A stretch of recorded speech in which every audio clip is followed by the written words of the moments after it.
El día de hoy contamos con una gran profesional en toda lo que es gestión deportiva, como es Paula Guerco, y agradezco muchísimo pues la oportunidad que nos está brindando de compartir esta mañana con ella. Quiero explicar un poco antes de iniciar la capacitación.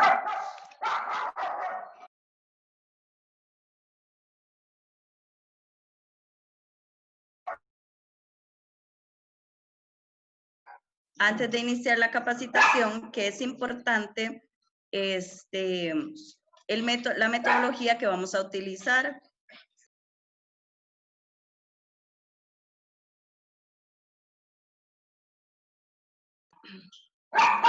Vamos a utilizar el método de Question and Answer que está abajo como opciones. Cada bloque que Paula avanza, vamos a ir introduciendo nuestras preguntas por este método y yo se lo voy a transmitir a ella. No vamos a utilizar la opción de levantar la mano y la opción del chat en este instante queda...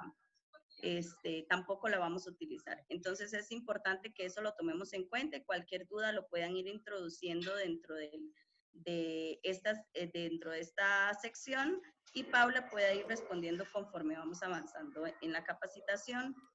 Quiero dar una introducción sobre el currículum de Paula. Ha trabajado en lo que es planeamiento estratégico de diferentes entidades deportivas durante 15 años, gestión de recursos, administración de recursos humanos durante 8 años, gestión administrativa, creación de presupuestos anuales para federaciones durante 8 años, resolución de problemas, análisis de planes federativos durante 15 años, conducción de equipos, de eventos deportivos de gran magnitud a lo largo de 12 años, y en docencia pues ha trabajado en la parte de gimnasia rítmica, educadora física, el planeamiento estratégico durante más de 26 años. También fue nuestra presidenta de la Comisión Técnica Panamericana de Gimnasia Rítmica, en el cual tuve el placer de trabajar con ella en el periodo 2011-2015, coordinadora técnica deportiva y desde el 2010 hasta la actualidad en el Ente Nacional de Alto Rendimiento de Argentina. Entonces, quedan a manos de Paula. Bienvenida, Paula. Muchísimas gracias de nuevo por aceptar mi invitación y por brindar este pequeño espacio pues, para todos los interesados en el mundo de la gimnasia. Bueno, gracias, Nati. Un placer estar acá con ustedes. Bueno, es para que un poco la gente, sobre todo los que estén de la rítmica, me conozcan desde otro lugar, que no es el de la rítmica, que es mi especialidad, porque en realidad yo me especialicé en gestión deportiva, esa es mi carrera universitaria, y es lo que trabajo hace muchos años. Quiero contarles que lo que vamos a ver hoy son nociones muy básicas, porque la planificación del entrenamiento deportivo y el planeamiento del entrenamiento deportivo, que son dos cosas diferentes, uno es a un mediano plazo y otro es a un larguísimo plazo, para poder aprenderlo requiere de muchísimo tiempo, ¿sí? De hecho, en las instituciones educativas, en donde se enseñan estas cosas, son materias que muchas veces son de 2 años, ¿sí? Entonces, hoy vamos a ver las nociones básicas, porque también, a pesar de que son materias que para que uno sea eximio en esto, tiene que estudiar un montón de ciencias aplicadas a esto, también es básico poder organizarse de ciertas formas, y eso ayuda un montón a que uno pueda mejorar la performance de sus atletas, la performance de su club y de sus equipos. ¿Sí? Así que vamos a empezar. A medida que yo voy terminando ciertos bloques, voy a decirles si tienen preguntas, Nati me las transmitirá, y si no, seguimos, ¿sí? Pero la idea es que no hagan preguntas todo el tiempo, porque tal vez a los 2 minutos respondo en otra filmina, una antigüedad, lo que acabo de decir. En otro slide puede ser que responda lo que ustedes están por preguntar. Bueno, vamos a empezar. Lo primero que nos preguntamos es, ¿funciona esto? Sí, recién funcionaba, no funciona. A ver, ¿qué es planificar? Es lo primero que uno se pregunta, ¿sí? Porque a nosotros nos dicen, bueno, vamos a planificar nuestros jefes, nuestros presidentes de clubes, de federaciones, nuestros directores de deportes, nos dicen, necesito la planificación. ¿Qué es planificar? Planificar para cualquier persona es imaginarse un escenario futuro, algo que quiero que pase en el futuro, y pensar qué cosas tengo que hacer para llegar a eso de la manera más fiel posible, porque todos sabemos que me puedo imaginar un escenario futuro, pero no vamos a llegar idénticos. Todos los días planificamos, todas las personas planificamos, a veces no nos damos cuenta, pero todos planificamos. En cada cosa que hacemos tomamos decisiones en pos de un objetivo que queremos lograr al final de este periodo. Por pequeñas que sean esas decisiones, van a dirigir nuestras acciones hacia el resultado final que estamos buscando. Hay un señor que habla, que hace coaching, que se encarga de enseñar sobre planificación, más que nada es planificación para empresas, pero dice esto que es muy interesante. Dice que el día de las personas consta de 1440 minutos. Si dedicáramos el 1% de ese tiempo al estudio, a la reflexión y la planificación, nos asombraríamos, el 1% son 14 minutos del día, ¿sí? Nos asombraríamos de lo que nos reportaría dedicar esos 14 minutos a pensar qué va a pasar en el día. Porque nos vamos a descubrir que después de adquirir esta costumbre, de que esto como hacemos todos, se transforme en una costumbre, se nos van a ocurrir ideas constructivas en cualquier momento, en cualquier lugar. Mientras cocinamos, mientras lavamos los platos, mientras vamos caminando a buscar a los hijos a la escuela, o mientras estamos haciendo fila para pagar una cuenta, ¿sí? Entonces, miren ustedes, 14 minutos por día nos servirían para ser mucho más eficientes en el desarrollo del día siguiente, ¿sí? Entonces, yo acá les voy a mostrar, les voy a empezar a mostrar cómo sería una persona normal que no tiene que ir a planificar para una institución, tiene que planificar su vida nada más. Este sería un día mío. El ENAR es el lugar donde yo trabajo, es mi oficina, y es el ente de alto rendimiento de Argentina.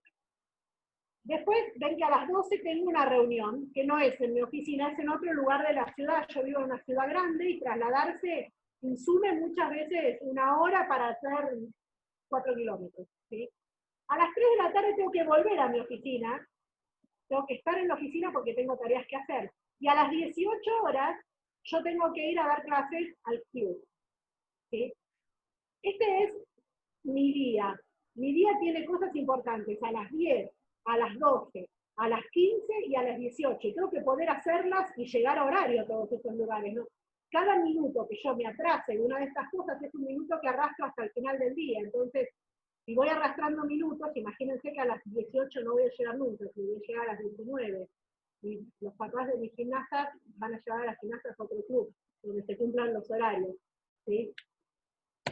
¿Qué tengo que hacer entonces? El primer hito importante que dijimos que yo tenía en el día era que tenía que llegar a las 10 a mi oficina. Tengo que llegar a horario, porque encima después me tengo que ir a las 3 de la tarde y tengo que estar en otro lugar. Entonces, tengo que empezar eso desde el día anterior. Yo el día anterior, ven el videito de ahí al costado, voy a entrar, yo voy en tren. De mi casa a mi oficina voy en tren.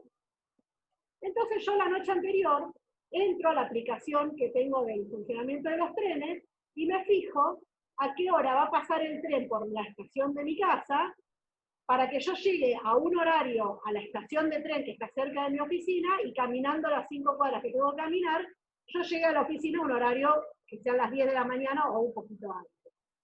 Bueno, yo hago todo estudio todo eso, como están viendo acá, veo en el fijo, y el tren, que me funciona bien, pasa a las 9:11, ¿sí? De la mañana. Pasa a las 9:11 por la estación de mi casa. Ahora que yo sé que tengo que tomar el tren a las 9:11, tengo que acomodar ese horario y tengo que decidir qué voy a hacer antes, porque no es que me voy a materializar 9:11 de mi cama a la estación. Tengo que desayunar, tengo que preparar el bolso, tengo que bañarme, tengo que fijarme qué cosas pasan en mi casa, ¿sí? Entonces, hago una cuenta de cuánto tiempo me va a insumir llegar hasta ese lugar. Entonces, esto se llama plan regresivo. Yo tengo, mi objetivo es llegar 9:11 a la estación. O sea, llegar a las 10 a la oficina. Entonces, ¿qué hago primero? Me fijo, tengo que estar a las 10, me fijo a qué hora tomo el tren. Cuando sé que tengo que llegar a la estación 9:11, me fijo cuánto tardo en llegar caminando a la estación. Después me tengo que fijar cuánto tiempo me lleva desayunar y preparar las cosas. Y a partir de ahí digo, bueno, yo me tengo que despertar, según Paula, porque conoce sus tiempos, a las 7 de la mañana.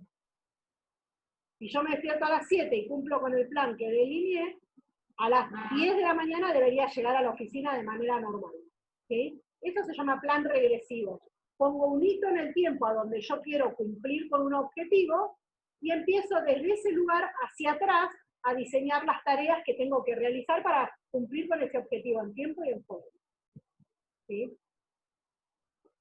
Entonces, ahora yo ya planifiqué mi primer bloque. Mi primer bloque en el tiempo era llegar a mi oficina. ¿Sí? Ahora voy a llegar a la oficina, tengo que hacer varias cosas en la oficina, pero antes de empezar a hacer las cosas tengo que saber cuánto voy a tardar en llegar a la hora que tengo que llegar a la otra reunión. Yo tengo una reunión a las 12. Entonces, otra vez me voy a fijar cuánto tiempo de traslado me lleva desde mi oficina hasta el lugar a donde tengo la reunión. Bueno, yo por ejemplo en ese lugar voy en metro, y el metro tarda aparentemente como 28 minutos en llevarme desde una estación hasta la otra. Pero también tengo que ver otras cosas. Por ejemplo, yo tengo que caminar 11 minutos desde mi oficina hasta el metro. Y después tengo que caminar 5 minutos desde el metro hasta donde es la reunión.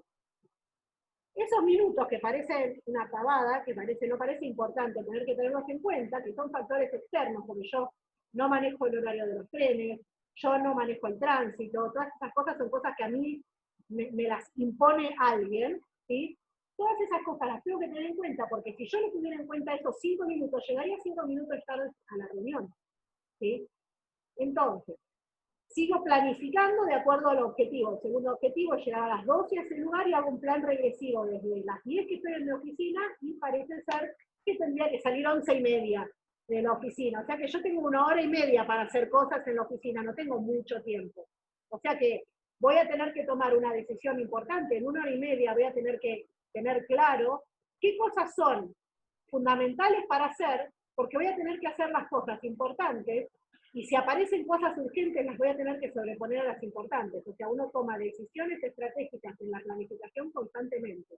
Pero tiene que poder poner todo en cajitas, porque si no, si se nos mezclan las cosas de las cajitas, perdemos la visión de hacia dónde y por qué vamos hacia ese lugar. Bueno, yo acabo de definir, ¿sí?, que al final voy a tardar todo este tiempo.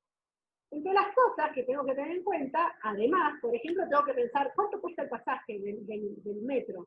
En Argentina tenemos una tarjeta que se carga online y nosotros llegamos a la estación de tren y apoyamos la tarjeta y pasamos por el molinete sin tener que ir a la boletería. Hay gente que se olvida y tiene que ir a la boletería.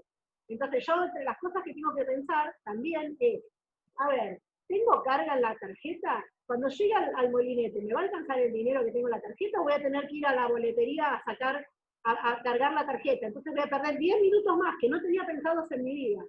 ¿Sí?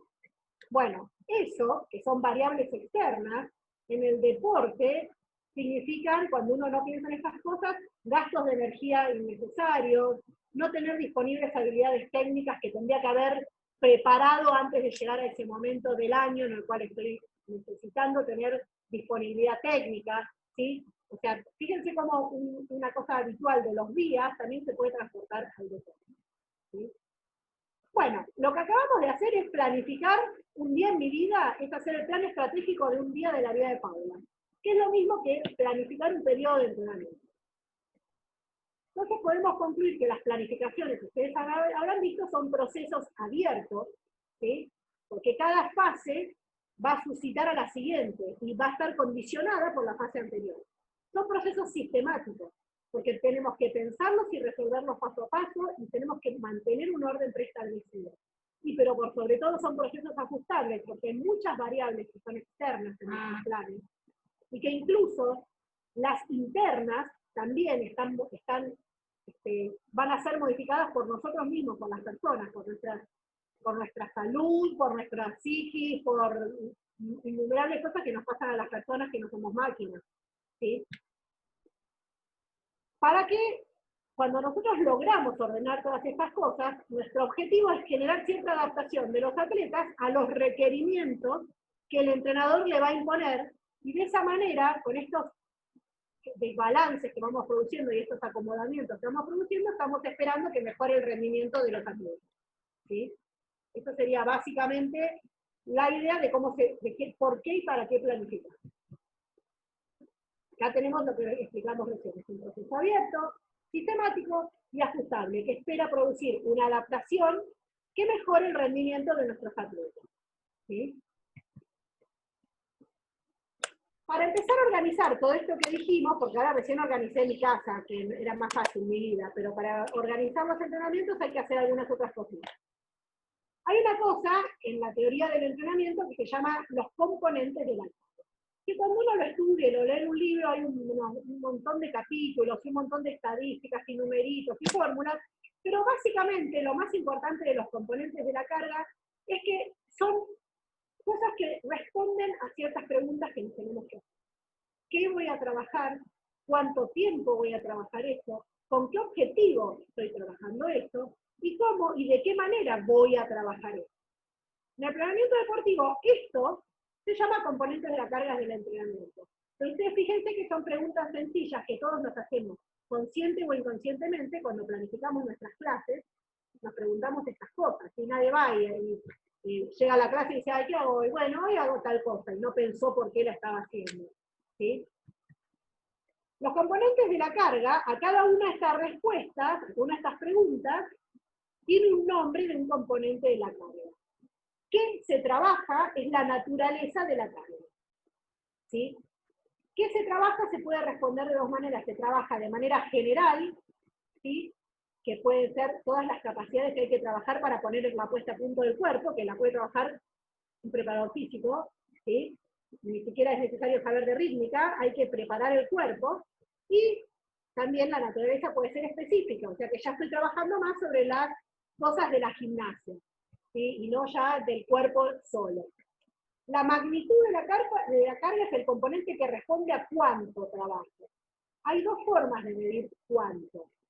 Una es la forma cuantitativa, que es el volumen de la carga, es cuántas repeticiones hago, cuántos minutos trabajo, cuántas cosas tengo que hacer, y cuántos kilómetros cuantifican en otros deportes. Y la intensidad es cualitativa, o sea, se mide en calidad de esfuerzo, ¿sí?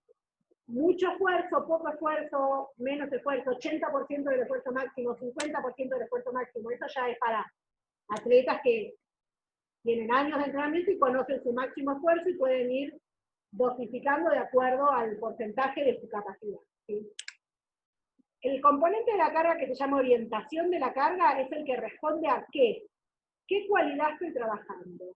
Entonces, ¿estoy trabajando cualidades selectivas o cualidades complejas? ¿Esto qué significa? Que los entrenamientos que voy a desarrollar trabajan una cualidad o trabajan muchas. Nosotros en la gimnasia, que tenemos grandes componentes de coordinación, en general tenemos mucho desarrollo del trabajo complejo, de la orientación del trabajo complejo, ¿sí? Porque lo selectivo en general lo hacemos poquito, porque si no tendríamos que entrenar en lugar de 6 horas por día, 86 horas por día, ¿no? Para hacer selectivo, solo los pies, solo la media punta, solo la mano, los que hacen artística, solo, no sé, la entrada a la paralela, estaríamos siglos, ¿sí? A pesar de que lo hacemos, pero más tiempo estamos haciendo combinaciones de todo. Y el último componente de la carga es la organización, que es cómo todas estas cosas que acabamos de decir las vamos a poder poner adentro de un entrenamiento, ¿sí? Entonces, estos son los componentes de la carga, que son estos 4. Los componentes de la carga están condicionados por ciertas cosas. Y cuando nos empecemos a responder estas preguntas de qué, cuándo, cómo, cuánto, vamos a tener que saber que hay ciertos factores que nos van a condicionar. Todas esas respuestas van a estar condicionadas. Y nosotros como entrenadores, y esto se va ganando con la experiencia y con los años de trabajo, ¿sí? Vamos a tener que poder prestar atención a todas estas cosas. Los condicionantes de la carga están determinados por empezar porque trabajamos con seres humanos, los deportistas. Entonces, las respuestas van a estar supeditadas a las necesidades que tengan los deportistas. Y a las necesidades no me refiero a si tienen ganas o no tienen ganas, ¿sí? Si tienen ganas de hacer un ejercicio u otro, no. Las necesidades vendrían a ser fisiológicas y morfológicas. ¿Qué nivel de fuerza tienen nuestros atletas en este momento que estamos planificando? ¿Cuál es su constitución muscular? No es lo mismo trabajar con un atleta que tiene muchísima musculatura a un atleta que tiene poca musculatura y un montón de movilidad articular. No es lo mismo trabajar con un niño que trabajar con un adolescente que trabajar con un adulto. Y no es lo mismo trabajar con atletas nobles que con atletas experimentados. Todas esas necesidades que tenemos nos van a determinar el cómo, el cuánto, el cómo, ¿sí?, de nuestra planificación. No se puede planificar igual a ninguna de estas cosas si la respuesta es diferente. También tenemos que tener en cuenta la especialidad deportiva, ¿sí? Porque según la especialidad deportiva sobre la que estemos planificando, la cualidad física que predomina va a ser una u otra. En gimnasia rítmica, la flexibilidad en la fuerza es mucho más importante que la fuerza en sí misma, ¿sí? Y es mucho más importante que la potencia en sí misma. Entonces, pero si soy entrenador de gimnasia artística, voy a tener que tener mucha precisión respecto al trabajo de la potencia, porque si no se nos van a quedar pegados al piso de los gimnasios, ¿sí? También la especialidad deportiva va a determinar cuánto tengo que usar de cargas generales y cuánto tengo que usar de cargas específicas, como les dije recién. Si una persona es un entrenador de halterofilia, de levantamiento olímpico de pesas, las cargas generales son enormes y las cargas específicas son menores, porque es aprender el movimiento técnico, pero después es un deporte que se trabaja sobre cargas generales y no necesita mucho desarrollo técnico. Nuestros deportes, la gimnasia, son deportes que necesitan mucho trabajo de las cargas específicas. Y por último, otro condicionante, que es una cosa que nosotros en cierto modo podemos determinar y en cierto modo no, son las condiciones competitivas. ¿Cuántas competencias fundamentales tienen en el año estas personas para las que estoy planificando? ¿Tienen el Panamericano y el Mundial? ¿Tienen el Panamericano, los Centroamericanos del Caribe y el Mundial? ¿Tienen el torneo, los Juegos Nacionales, que para el país son más importantes que ir al torneo intergaláctico, los Panamericanos, los Centroamericanos y el Mundial? O sea, depende cuántas competencias fundamentales tengan el año, porque depende de eso voy a tener que poner a punto a mis atletas en cierta cantidad de veces en el año. ¿Cuántas competencias tienen preparatorias, además de estas competencias que es donde tienen que ganar? ¿En qué condiciones de infraestructura se realizan estas competencias? Porque no todas se realizan en las mismas condiciones. A veces vamos a competir a lugares donde la competencia va a ser extremadamente mala el lugar. Somos países, bueno, somos América, hay lugares donde no hay buen desarrollo de infraestructura y tenemos que competir en espacios que no son adecuados para tal vez nuestros atletas de alto rendimiento. ¿Y qué periodicidad presentan? Porque no es lo mismo que estos 4 eventos importantes que tienen estos atletas en el año estén distribuidos uno en marzo, uno en junio, uno en octubre y uno en diciembre, a que de repente estén todos entre mayo y julio. Y tenemos ninguna competencia a principio y a final de año y un montón de competencias amontonadas en el medio. Todos esos condicionantes van a hacer que yo tenga que pensar cómo voy a distribuir mis entrenamientos, ¿sí? Bueno, una vez que logramos preguntarnos y respondernos todas estas cuestiones que estuvimos diciendo, el cómo, el cuánto, el por qué, hacia dónde voy, y con quién estoy trabajando, y si tienen fuerza, si no tienen fuerza, si tengo el calendario, o sea que tengo la mesa llena de papeles con un montón de información, ¿sí? Tengo que empezar a acomodar esta información y voy a tener que desarrollar un plan. El plan que voy a desarrollar va a ser diario, semanal, mensual, anual y en muchos casos, cuando se puede, plurianual. ¿Qué significa? Los atletas de nivel olímpico, sus planes son a 4 años mínimo. O sea, planifican de un ciclo olímpico, de un juego olímpico a otro juego olímpico. ¿Sí? Nosotros a veces nosotros no tenemos esa disponibilidad muchas veces no sabemos ni cuándo va a ser el torneo panamericano del año que viene cuando empezamos a planificar, ¿sí? Pero sí tenemos que poder planificar, aunque sea nuestro año de entrenamiento, ¿sí? ¿Cómo se divide, cómo ordenamos esto? La unidad más chiquita de división para pensar es la sesión de entrenamiento, que en idioma coloquial es el entrenamiento propio, ¿sí? Un entrenamiento de un día. Es la unidad básica en la que se divide un entrenamiento. Si yo junto en una bolsita varias sesiones de entrenamiento, ¿sí? Que puede, por ejemplo, si yo entreno una sola vez por día, junto 5 entrenamientos, porque entrenan de lunes a viernes los atletas, ¿sí? 5 entrenamientos. Si son superatletas y entrenan doble turno, y entrenan lunes y martes doble turno, el miércoles simple, jueves y viernes doble turno y el sábado simple, voy a juntar ahí 10 sesiones de entrenamiento. Esas 10 sesiones se llaman microciclos. Comprende, el microciclo es un conjunto de sesiones de entrenamiento que tienen como punto en común que estoy haciendo un trabajo específico con un mismo objetivo. O sea que yo junto muchas sesiones de entrenamiento para alcanzar un mismo objetivo, ¿sí? O sea, yo estoy orientando el entrenamiento de ese microciclo que en general, para hacerlo sencillo, los entrenadores eligen semanas, los dividen de lunes a domingo, ¿sí? Los microciclos, pero podrían bien durar más, no recomendable durar menos, pero podrían durar más. Cuando reúno varios microciclos que tienen similares direcciones de entrenamiento y objetivos similares hacia el final de la preparación, estoy generando un microciclo. Un microciclo en el plan que les mostré antes sería la primer parte de mi día. Yo voy de mi casa hasta la oficina. Ese es mi primer microciclo. Tengo que planificar un montón de cosas en ese microciclo, ¿sí? En ese mesociclo, perdón.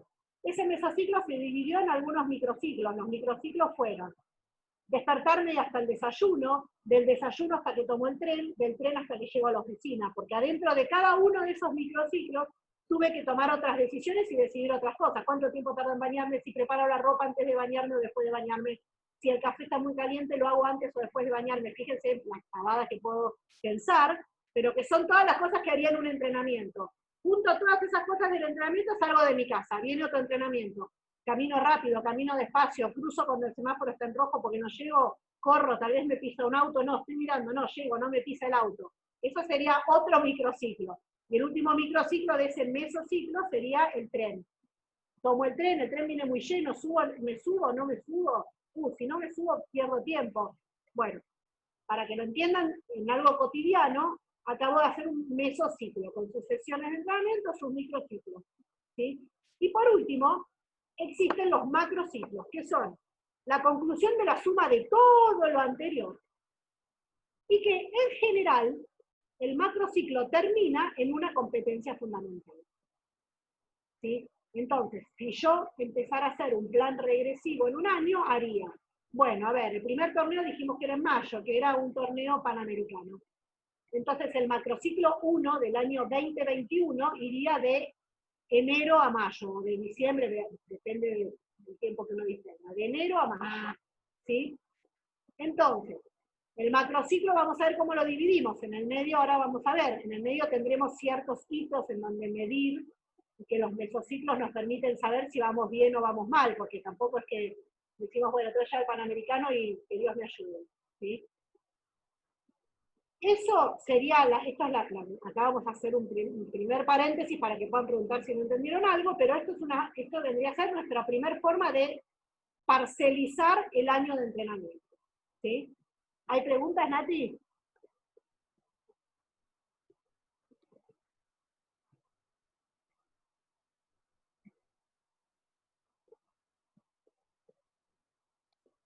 No, Pau, hasta el momento no.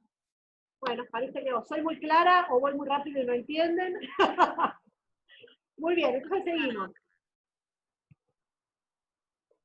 Vamos a empezar ahora a desglosar, vamos a ver lo que es, qué podemos decir de las sesiones de entrenamiento, o sea, de los entrenamientos, de cada momento de entrenamiento. Una sesión de entrenamiento debería dividirse en fases, 4 fases. Cada entrenamiento tendría que tener una fase introductoria, una fase de acondicionamiento o preparación al movimiento, una fase de desarrollo y una fase de recuperación facilitada. ¿Esto por qué? Porque nosotros recibimos a nuestros deportistas en cero, o sea, ellos vienen de algún lugar sin nada, o sea, vienen, se cambian y están como una máquina apagada, ¿sí? O sea que yo tengo que empezar a entrar en calor a la máquina de a poco. La fase introductoria, ahora van a ver, es más importante, es súper importante, a pesar de que muchas veces nos olvidamos del entrenador. Pero la idea de estas 4 fases es ir subiendo la intensidad, mantener una meseta en la fase de desarrollo y después poder volver a poner al atleta en una posición fisiológica, sobre todo, que le permita volver a su casa y seguir con su vida. ¿Sí? Entonces, la fase introductoria es re importante, es cortita, 5 minutos dura, poder darle la información a nuestros alumnos de qué va a pasar en la clase, qué vamos a hacer, cómo lo vamos a hacer, por qué lo vamos a hacer y para qué lo vamos a hacer, porque nuestros primeros socios en alcanzar los objetivos tienen que ser nuestros deportistas. ¿Sí? Y para ellos entender qué vamos a hacer, por qué están haciendo lo que están haciendo, hay que decírselo. Muchas veces los entrenadores nos olvidamos de eso, tenemos la potestad del saber de lo que va a pasar y estamos trabajando con nuestros atletas sin que ellos lo sepan. A muchos de ustedes me imagino que les habrá pasado, después de haber sido deportistas, cuando pasaron a ser entrenadores, alguna vez habrán intentado tomar clases de algo, ir a un gimnasio, por ejemplo. A mí me ha pasado, tratar de ir a tomar una clase con un personal trainer que me iba a hacer algo. Y me iba llevando por el gimnasio y me iba diciendo que hiciera los ejercicios, y yo acá rato decía, ¿cuántas repeticiones tengo que hacer? O sea, antes de empezar, para programarme. Y para poder decir, bueno, quiero hacer fuerza, no quiero hacer fuerza, me tengo que esforzar un montón porque voy a hacer 100 repeticiones.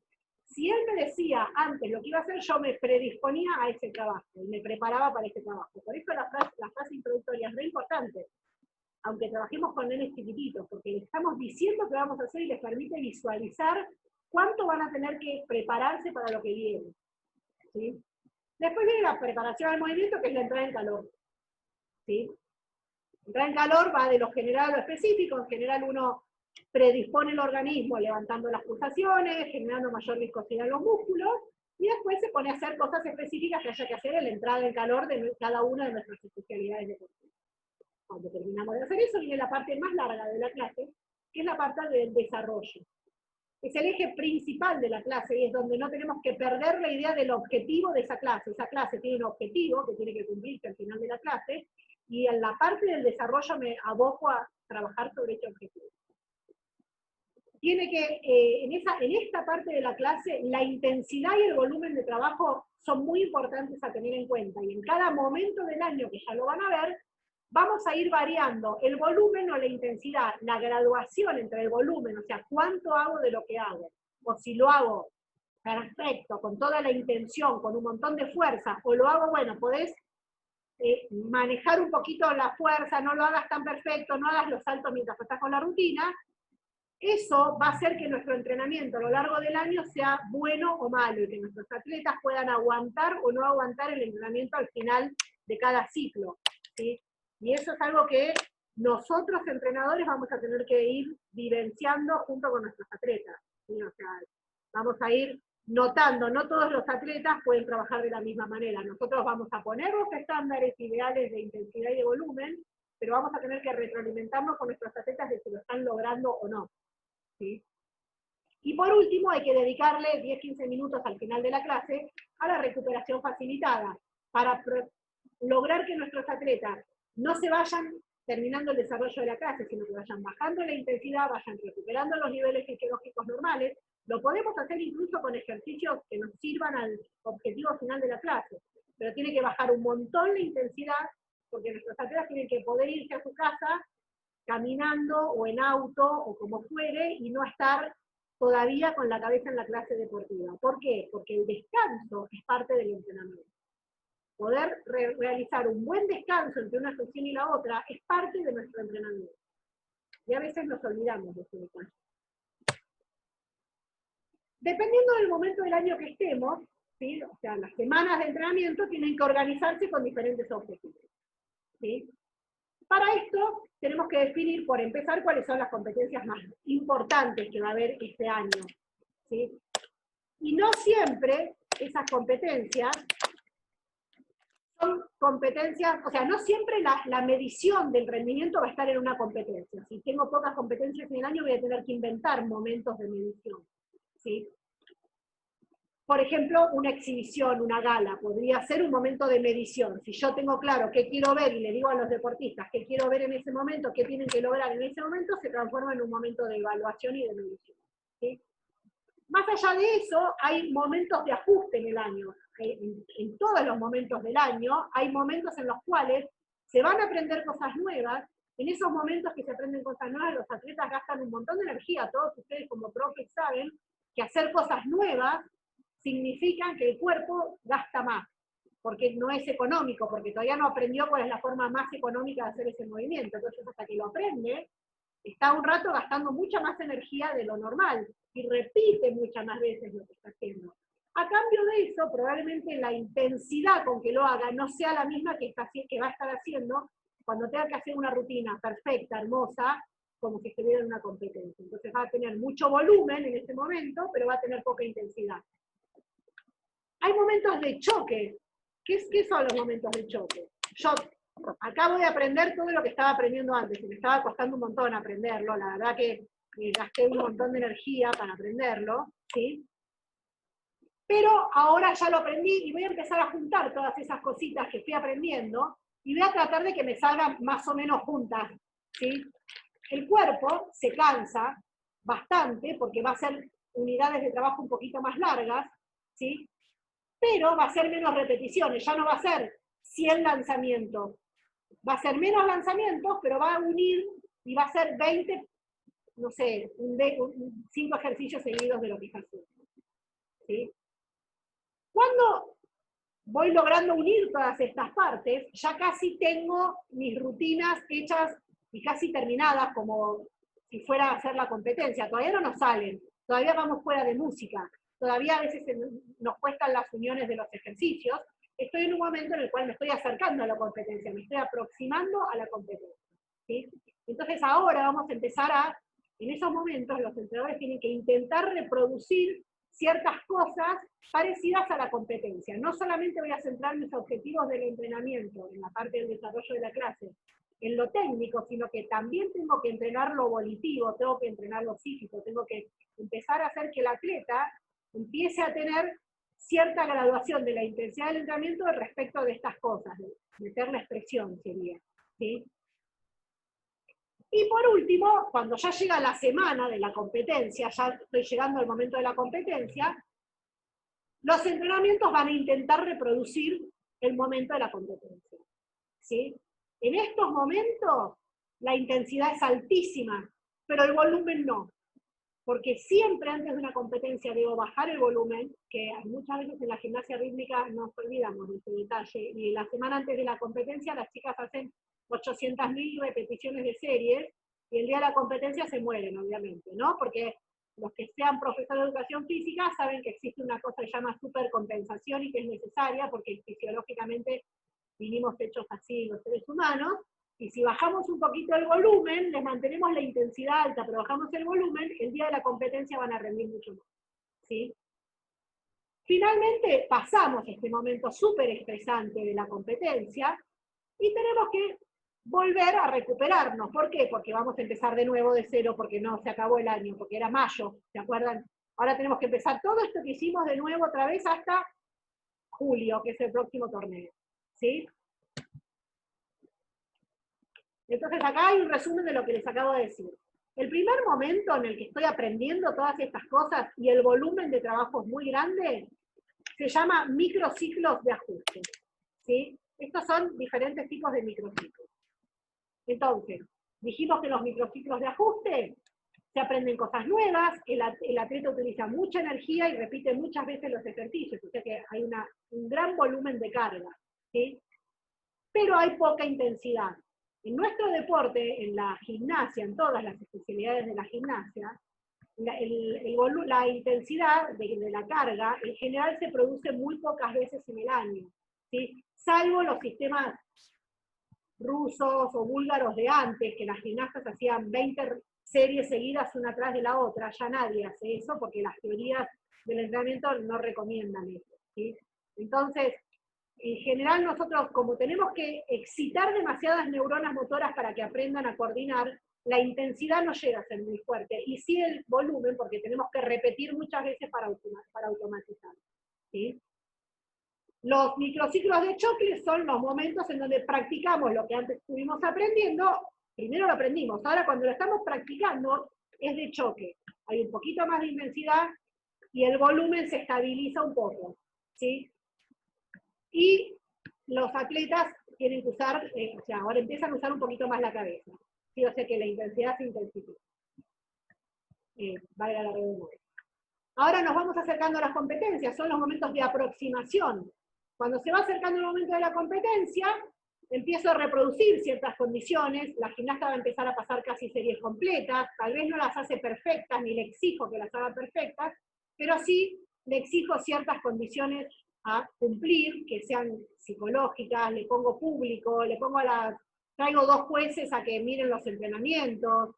Entonces empiezo a reproducir ciertos factores que son estresantes, que siguen manteniendo alta la intensidad, y el volumen es intermedio. Y por último llega el día de la competición, ¿sí? El día no, la semana de la competición, en el cual los entrenamientos tendrían que reproducir exactamente el sistema competitivo, ¿sí? Tendría que poder reproducir cómo entro en calor, cómo me preparo antes de pasar, cuando me toca la pasada con música, cómo hago entre una serie y otra, cómo voy a prepararme para cambiarme el maillot entre una serie y la otra, si me tengo que cambiar el maquillaje, si tengo que subir o bajar pisos, todas esas cosas deberían estar presentes en esta semana de entrenamiento. Insisto, en estos momentos no hay grandes volúmenes de repeticiones, las gimnastas no tendrían que estar haciendo muchísimas series, en la aproximación tendrían que hacer muchísimas series, y en la semana de competición, en el microciclo de competición, ya deberían estar relajadas, sabiendo que el objetivo ya se está alcanzando y que ya estoy lista para dar lo mejor, ¿sí? Después de eso viene siempre un microciclo de recuperación, ¿sí?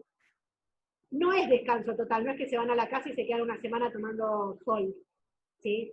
El microciclo de recuperación incluso podría ser un microciclo de ajuste, ¿sí? O sea que no es que no hacen nada, sino que después de la competencia, bueno, vamos a entrenar, pero entrenamos y aprendemos cosas nuevas, cosas no muy difíciles para que no gastemos un montón de energía, ¿sí? Y las chicas se pueden recuperar, no es que me quedo sentada sin hacer nada. Pero sí tiene que bajar muchísimo el volumen y la intensidad, porque el cuerpo en los momentos de competición se estresa tanto que hay que darle la posibilidad de volver a la normalidad. Porque, bueno, tenemos que volver a empezar el año, ¿sí? El año no, el próximo mesociclo. Acá un poquito más de especificaciones. Los microciclos de ajuste son introductorios, o sea, nos introducen hacia nuevas tareas. Tienen bajos niveles de carga y el objetivo es preparar el organismo para un entrenamiento intenso. O sea, que estoy aprendiendo cosas nuevas y me estoy preparando para algo que voy a hacer siguientemente que es intenso, ¿sí? Los de choque tienen niveles de carga elevados, ¿sí? Y hay 2 etapas. Puedo estar en una etapa preparatoria muy a principio de año, en un microciclo de choque, el volumen es muy, muy alto porque estoy haciendo cosas muy nuevas. Y ahora ya fuimos a la primera competencia de la que hablamos recién y empezamos con un microciclo, con otro nuevo mesociclo. Hago ajuste y voy al choque. No estamos aprendiendo de cero, porque un montón de las cosas ya las aprendimos antes, para la otra competencia. Entonces, ahora sí puedo pedir que lo que hacen lo hagan mejor, que le presten más atención a otras cosas, no al ejercicio en sí, sino a que no solo tengo que tirar el aparato por el aire y dar 2 rotaciones y tomarlo, sino que ahora tengo que poder colocar las manos de tal manera, colocar bien los pies, cuando recibo quiero que además la gimnasta ponga la mano de otra forma y haga una sonrisa, ¿sí? Entonces ahí digo el nivel de intensidad. Voy a hacer la misma cantidad de lanzamientos, pero los voy a tener que hacer mejor, el cuerpo se va a cansar más. ¿Qué estoy propiciando en estos momentos? Los procesos de adaptación. La gimnasta se tiene que empezar a adaptar a hacer lo que está haciendo. ¿Para qué lo está haciendo? Nosotros a veces cuando nos olvidamos de estos momentos, y nos quedamos siempre en el de ajuste, y pasamos directo al de competencia, tenemos las gimnastas que son las campeonas del mundo del entrenamiento, que se llama. Son las gimnastas que hacen millones de repeticiones bien, pero después, al no pasar al nivel de choque, en el cual uno ejercicios y en el cual exijo la intensidad del entrenamiento diferente, nuestras gimnastas no pasan por ese momento de estrés, y entonces cuando tienen que ir a competir, no compiten bien, porque no las hicimos entrenar ese momento. Y a competir se aprende compitiendo, en diferentes situaciones, pero compitiendo.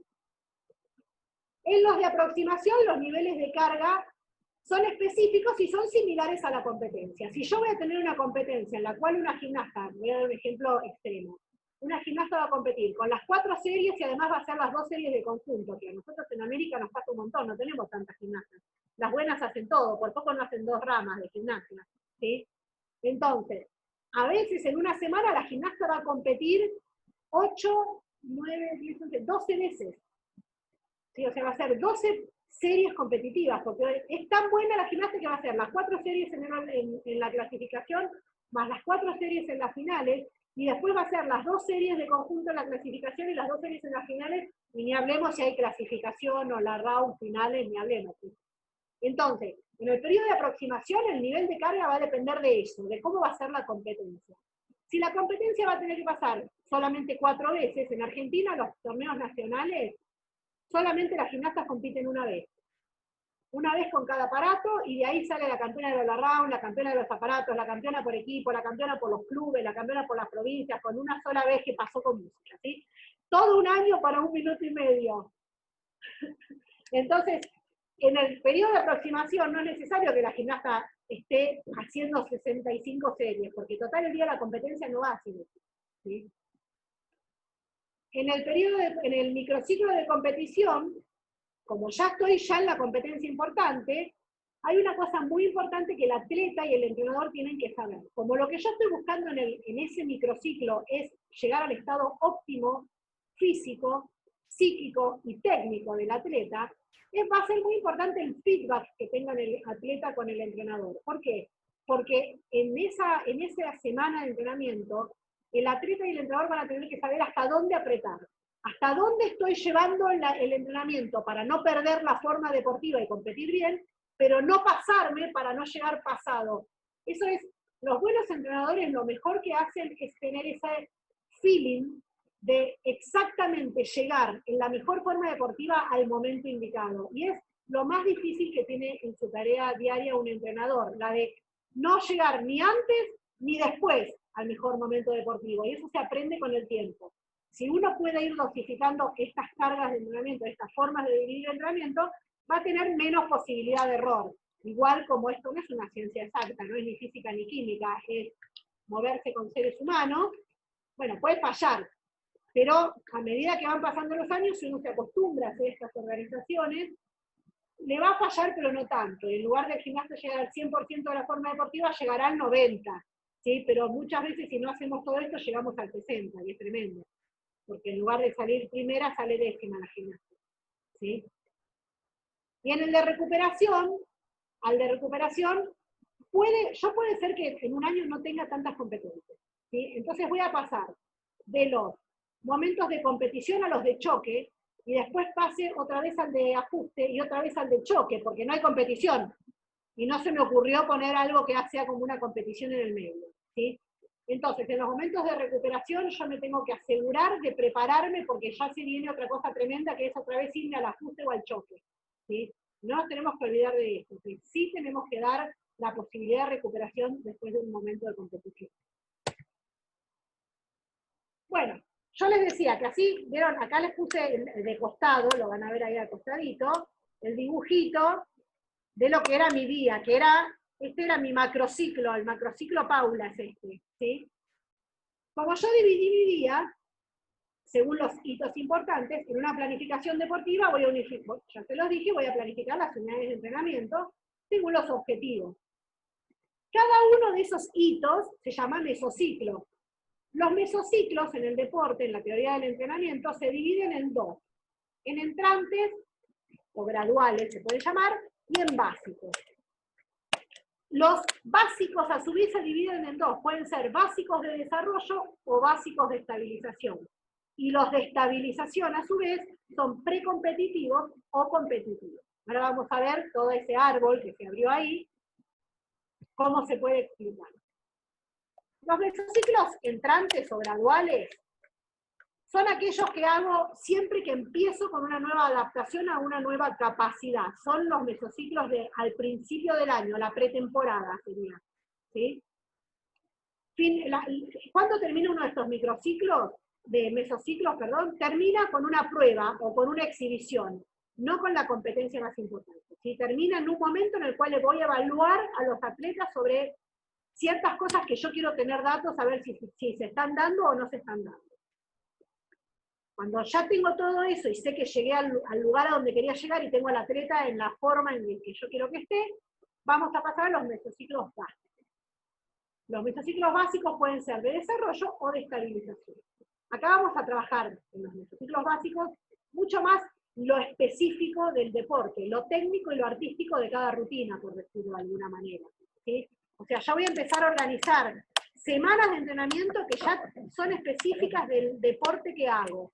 Ya no voy a salir a correr 45 minutos para que el cuerpo tenga una buena predisposición fisiológica, no, eso ya lo tengo. Ahora empiezo a hacer el deporte que hago.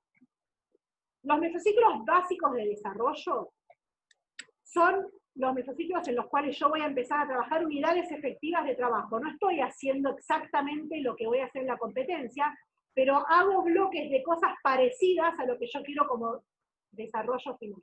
¿Sí? Entonces empiezo a juntar diferentes cosas que quiero tener al final disponibles para que el atleta pueda hacer el deporte que hace. Y los mesociclos básicos de estabilización, voy a empezar a unir todo esto y voy a empezar a terminar de hacer lo que hago en la competencia. En nuestro caso, rutinas de competencia. ¿Sí? Al principio voy a tener partes que son precompetitivas, porque todavía no voy a estar compitiendo, pero voy a estar preparándome para la competencia, y en algunos momentos voy a tener mesociclos competitivos.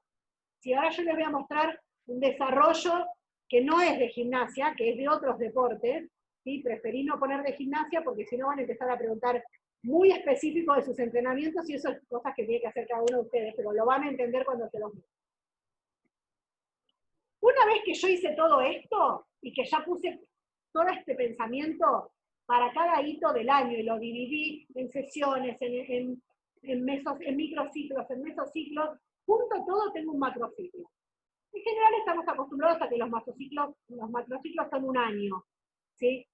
En realidad son un año agonístico, sería un año de competencias. No suelen ser 12 meses, pero pueden ser 13 meses, 11 meses, que van de la competencia más importante y finalizada de un año hasta la próxima competencia súper importante. Ese es el macrociclo, ¿sí? Porque si bien nosotros vamos a intentar rendir y tener a nuestros atletas en un buen estado de forma en 2 o 3 competencias en el año, sabemos que hay una en la cual no podemos fallar, que esa es la más importante de todas, en esa las cosas tienen que salir.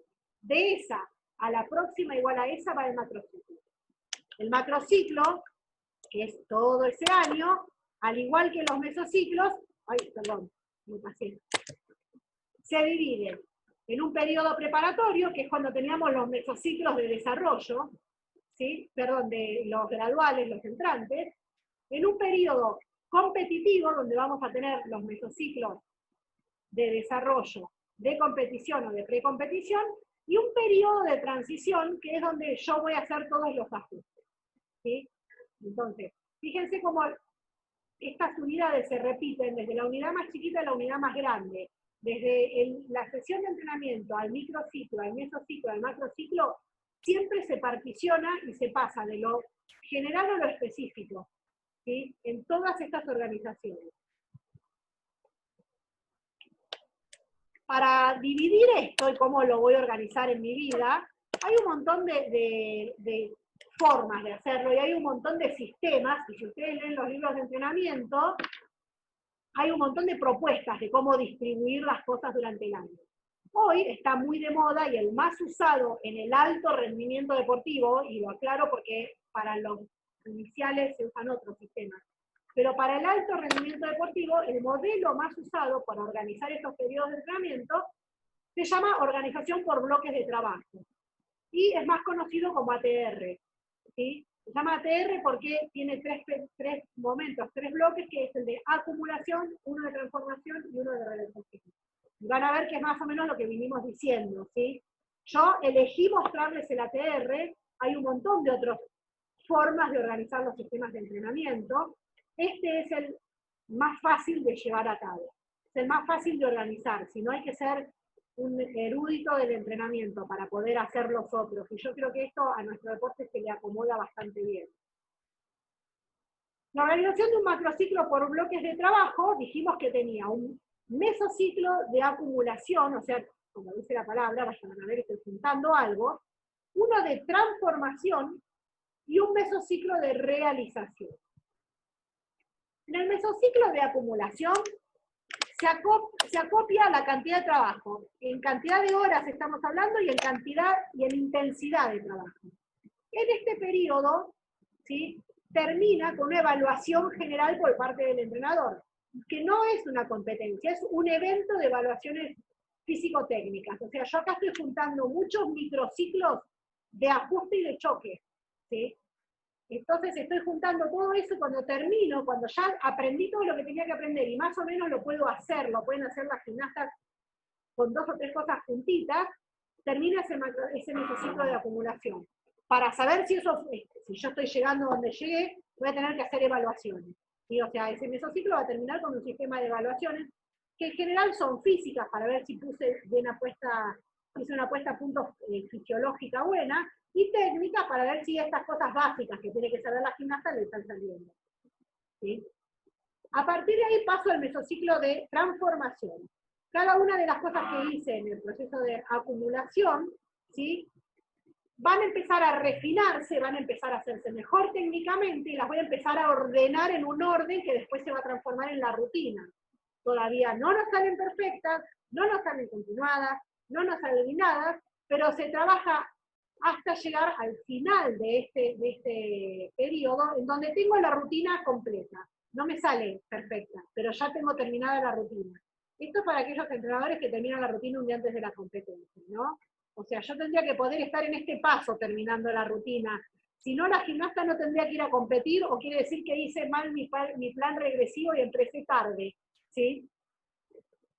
Después de eso viene el mesociclo de realización. Como lo dice la palabra, yo estoy haciendo todas estas otras cosas para realizarme, para poder volcar todo esto que hice en un momento fundacional que es el momento competitivo, ¿sí? Al final de este mesociclo, el deportista tiene que encontrar su forma deportiva ideal para ese momento, que la forma deportiva ideal no es la misma siempre, ni en el año, ni a lo largo de los años, ¿sí?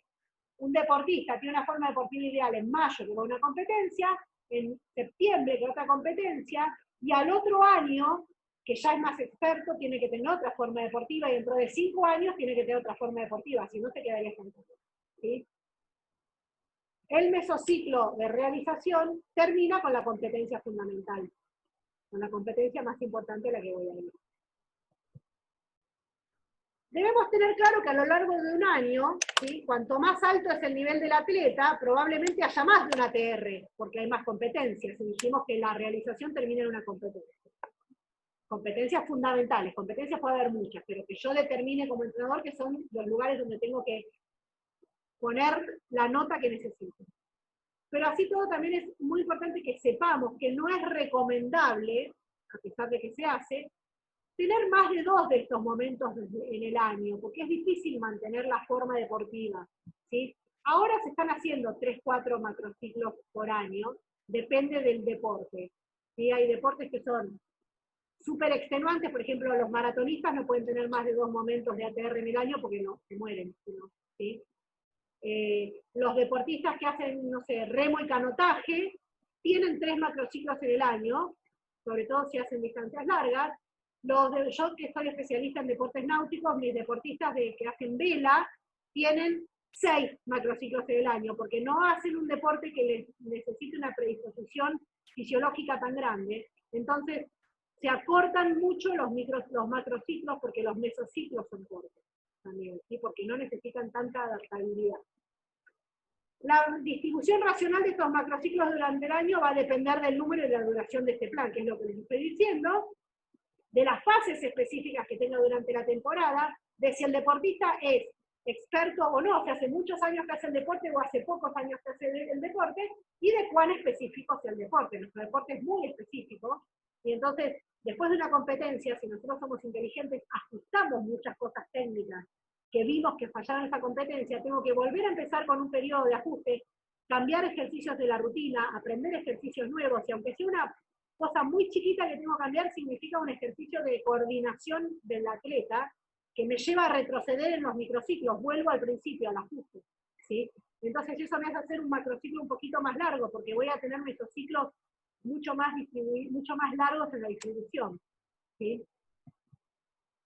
Acá es lo que yo les decía, esto es un ejemplo de un plan. Para que ustedes vean esto, que es súper secreto, es el plan de, a grandes rasgos de entrenamiento de la selección argentina de canotaje que va a ir a Tokio. Bueno, era el plan, porque hace 90 días que en Argentina no podemos salir de nuestros hogares, así que no estaría haciendo el plan. Pero, este era el plan, miren cómo era el plan. Tiene el plan separado por meses, como ustedes pueden ver, por semanas. Este entrenador separa los microciclos y cada microciclo empieza un lunes y cada microciclo termina un domingo. Fíjense que dice que el día lunes es 30 de enero, el 30 de diciembre sería, y terminaba el 5 de enero, el microciclo 1. El microciclo 2 empezaba el 6 y terminaba el 12. ¿Sí?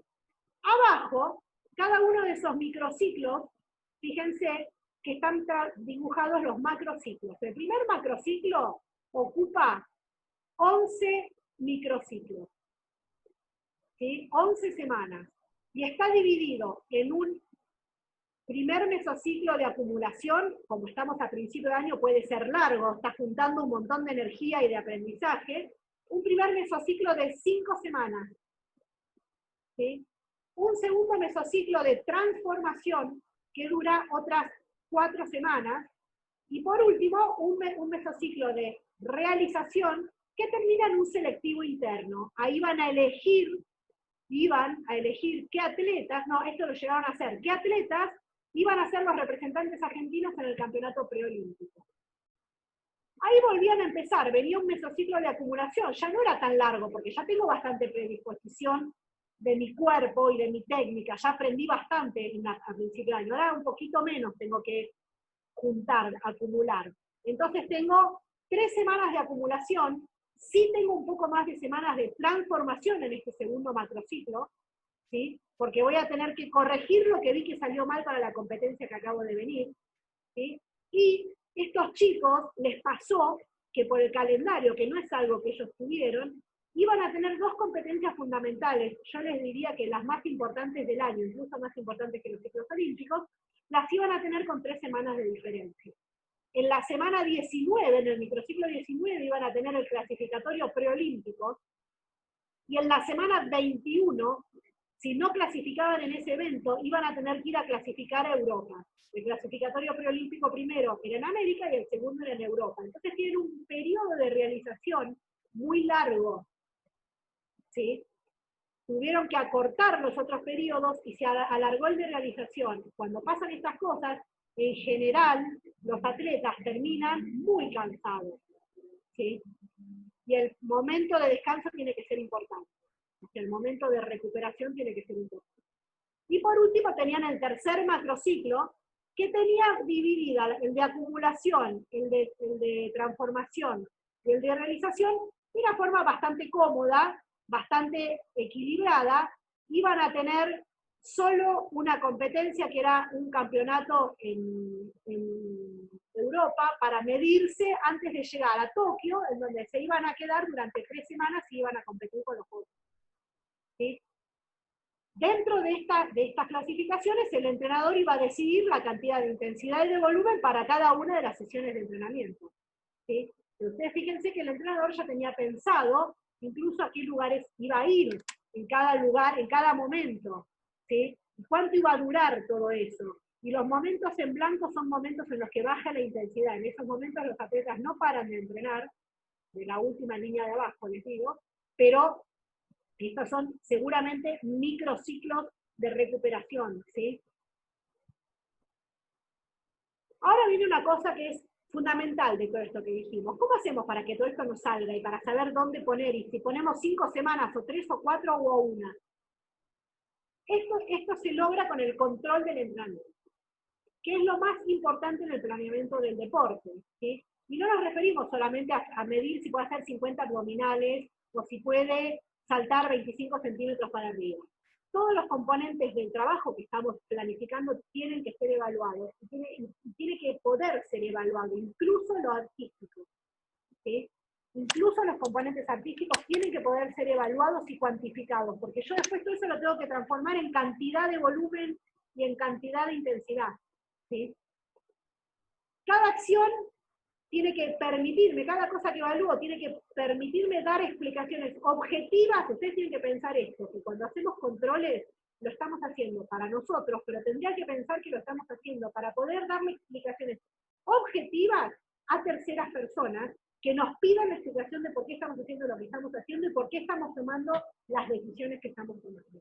Si nosotros podemos evaluar con esa finalidad, con que los datos que tomamos de la evaluación sirvan para mostrarle a alguien que no entiende y decirle, mira, estamos haciendo esto porque ves, acá pasó esto, y logramos esto, y esto, y esto. Entonces, cuando logramos todo eso, el atleta está en tal lugar, entonces yo puedo seguir caminando hacia el otro lugar. Es como si se lo quisiéramos explicar a otro, que a veces el otro es el atleta, ¿sí? También. Por ejemplo, y les voy a dar el ejemplo que yo le doy a mis alumnos de la universidad siempre. Yo doy esta materia, la materia de planeamiento deportivo, la doy en una universidad que está haciendo una tecnicatura específica para deportes en ruedas. O sea que yo tengo alumnos que hacen patinaje sobre ruedas de velocidad, patinaje artístico sobre ruedas y skateboarding. Imagínense, la gente de patinaje artístico es una fauna muy parecida a la de la gimnasia, ¿sí? El patinaje de velocidad es más parecido al atletismo y el skateboarding son unos libres pensadores. Entonces, cuando yo hablo con la gente del patinaje artístico, siempre les digo, cuando yo me imagino para qué evalúo, me tengo que imaginar esto. Yo soy un profesor que tengo que elegir, tengo 10 gimnastas que vine entrenando con las 10, pero tengo que terminar de decidir quiénes son las 5 gimnastas que van a ser las titulares de mi conjunto. ¿Sí? Seguramente yo sé cuáles son las 5 que necesito, por un montón de razones, por la que mejor hace, por la que mejor lanza, por la que mejor recibe, por la que es mejor líder, por la que resuelve todos los problemas cuando una se equivoca dentro de la serie, ¿sí? Pero yo todo eso no se lo puedo decir a un padre, que seguramente cuando yo junte a todos los padres se diga, hola señores padres, bueno, ustedes 10 que son las más lindas gimnastas que tengo y tenemos el conjunto y lo vamos a armar, ustedes 5 son los que quedan elegidos y los papás, para sus papás, sus gimnastas, sus hijas son las más buenas, las más lindas y las que mejor hacen. Yo tendría que poder tener ciertos indicadores que medí y que aprendí a poner en número para mostrarles a estos papás y decirles, sí, tu hija es muy linda, es muy flaca, es muy flexible, se sonríe un montón y hace esto, y le salen muy bien los lanzamientos, pero de 25 series que hicimos, ella en esta esquina se equivocó 33 veces. Y esta otra gimnasta solo se equivocó 22. Y esta gimnasta, cuando termina las series, tiene 140 pulsaciones, pero tu hija, a pesar de todo, sigue teniendo 180 pulsaciones. O sea que cuando esté muy cansada, no va a poder pensar y no va a poder resolver. Todas estas cosas, si nosotros las podemos cuantificar y podemos elegir los indicadores necesarios, vamos a poder dar explicaciones aún en un deporte como el nuestro, que es un deporte de apreciación. Pero se puede hacer esto. Es cuestión de sentarse y empezar a decidir qué indicadores son los correctos para mostrar y para tomar, ¿sí? Momentos de las evaluaciones. Estamos hablando de esto. O sea, yo, bueno, voy a elegir evaluar, todo el tiempo estoy evaluando. ¿Qué evalúo? Para elegir qué evalúo tengo que tener en cuenta. Primero, ¿cuántos años hace que nuestros atletas hacen el deporte? ¿Sí? Si son expertos o inexpertos, porque nosotros necesitamos de que nos devuelvan información los atletas. Y si los atletas son inexpertos, esto es como cuando uno le dice, viene un hijo y dice, ay mamá, me duele un montón la panza. Pero vamos al médico, ¿cuánto te duele? Uno como padre está pensando, ¿le dolerá que se está muriendo o quiere mimo? ¿O quiere comer? ¿O quiere...? Entonces, de acuerdo, uno cuando va conociendo a los hijos, va sabiendo si le está doliendo mucho o no, según la voz, según cómo viene caminando, la postura corporal. Bueno, con los atletas pasa lo mismo. Yo, la forma de evaluar y las preguntas que hago, o sea, qué cosas voy a mirar en la evaluación, va a depender de cuánto conozcan mis atletas y cuántos sus atletas se conozcan a sí mismos. También va a depender el tipo de evaluación según el nivel de maestría deportiva que tenga el atleta. Cuanto mejor es un atleta, cuanto más avanzado está técnicamente un atleta, es más fácil de evaluar, porque las cosas que evalúo son mucho más objetivas. ¿Sí? Imagínense, evaluar a Kudiat, se va incluso evaluar si está avanzando o no en el entrenamiento, incluso es fácil hasta en la parte artística, ¿sí? Porque hasta eso tienen automatizado. Pero un gimnasta que es nuevo, si se pone a hacer lo lindo y lo simpático y lo artístico, se le cae el aparato porque usó 2 neuronas que uno tenía que usar, las tenía que usar para agarrar el aparato, ¿sí? Y además, voy a tener que también saber si las capacidades y las habilidades que desarrolló este atleta son escasas, normales o altas. Y esto no significa si son buenos o malos atletas. Esto significa hay deportistas que son más hábiles que otros y que tienen más disponible lo que aprenden a flor de piel que otros, ¿sí? Y según como sea cada uno de mis deportistas va a ser el sistema de evaluación que yo use. No puedo evaluar igual a todo el mundo, ¿sí? Por lo tanto, teniendo en cuenta todo esto que acabamos de decir, no solo es importante cuándo evalúo, sino qué tipo de evaluación realizo, ¿sí? Y voy a evaluar la forma de entrenar, las capacidades físicas, cómo se va desarrollando el atleta, o sea, no solo evalúo un momento, sino que no evalúo una foto, evalúo una película, ¿sí? ¿Cuándo evaluamos? Acá volvemos al pobre hombre este de canotaje. Las evaluaciones tienen que ser ubicadas en la temporada al final de cada una de las etapas que yo me planteé. Entonces, por ejemplo, este señor tiene sus evaluaciones al final del mesociclo de acumulación. Ahí seguramente va a ser una evaluación física. Va a hacer tomas de lactato, va a hacer tomas de velocidad de los atletas en una cierta cantidad de distancia. Nosotros podríamos hacer una evaluación de efectividad, de cuántos lanzamientos hace y cuántos le salen, ¿sí? La segunda parte la va a evaluar cuando termina el periodo de transformación, porque tiene que evaluar si el atleta ahora está haciendo las cosas que tiene que hacer. Entonces ya no les va a evaluar el lactato, lo que les va a tomar ahí es que si el canoísta corre 200 metros, bueno, que haga un buen sprint de largada y que llegue a los 200 metros a una cierta cantidad de tiempo que se pidió, que probablemente no sea la cantidad de tiempo ideal que va a ser en la competencia, ¿sí? O cuántas paladas tiene que hacer para llegar a las metas.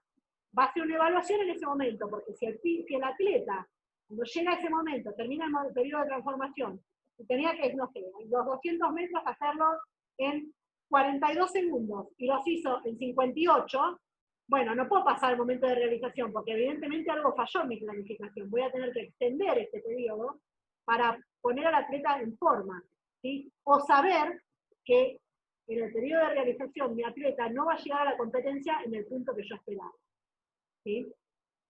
Y por último, volvemos a colocar una evaluación, un control de nuevo, que ya es la competencia en sí misma. Esa es la forma más fácil de evaluar, ¿sí?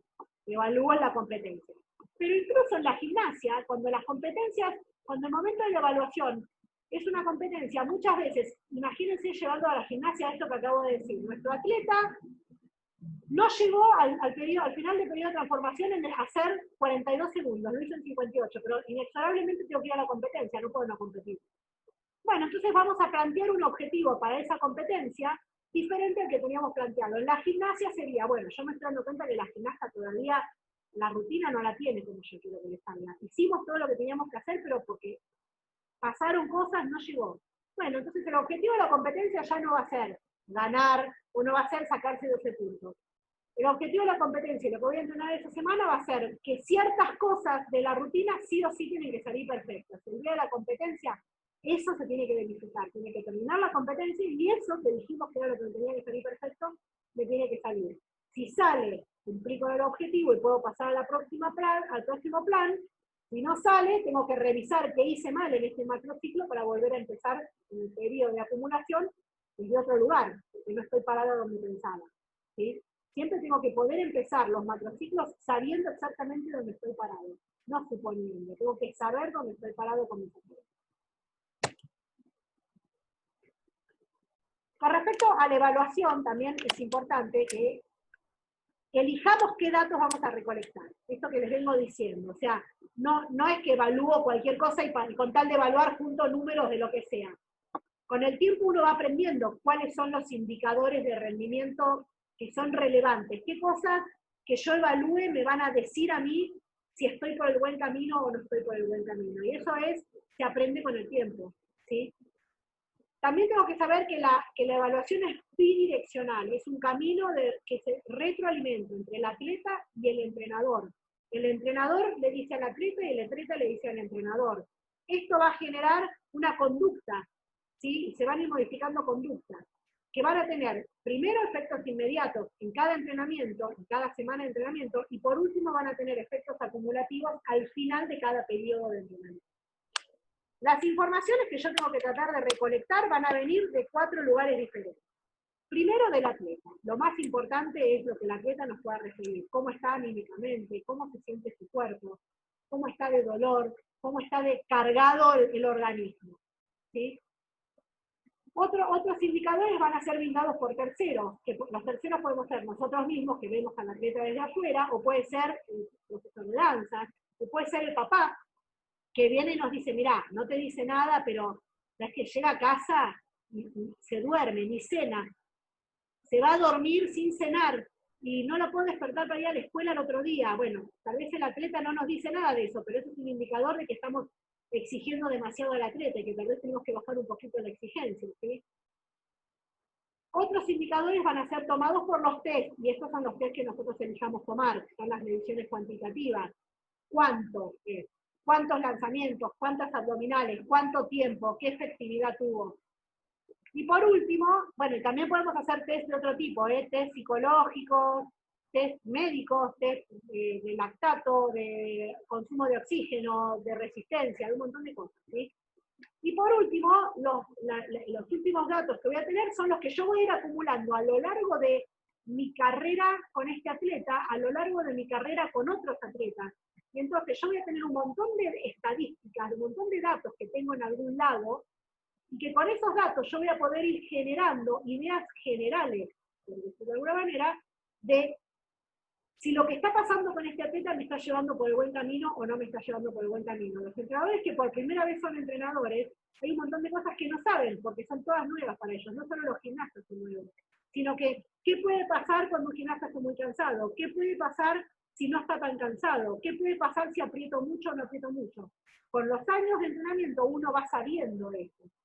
Y eso que es de recopilación, si uno tiene un buen sistema de recopilación y va anotando, estadísticamente se va volviendo más efectivo. ¿Sí?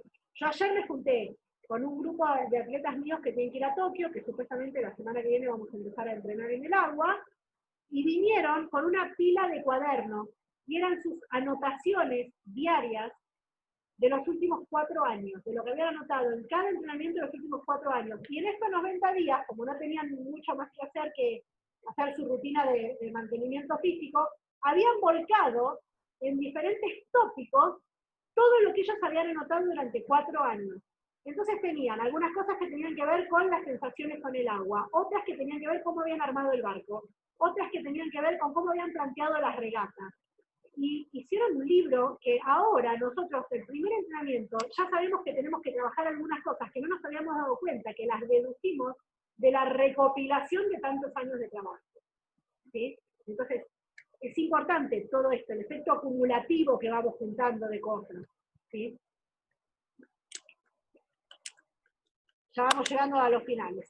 Para que un entrenamiento se convierta en un proceso, un planeamiento deportivo, se convierta en un proceso realmente dirigido, es necesario que el entrenador tome las decisiones teniendo en cuenta los resultados de estas mediciones. O sea, que nosotros nos tenemos que adaptar a los resultados de las cosas que vemos y no intentar adaptar a nuestros atletas a lo que nosotros creemos que tiene que pasar.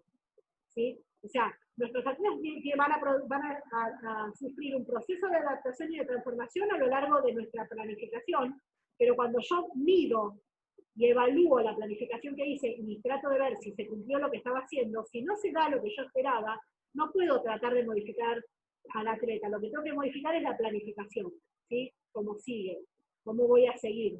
Porque si nos ponemos cabeza dura, si queremos nosotros tener la razón, va a tener la razón el cuerpo y el tiempo en lugar de nosotros, ¿sí?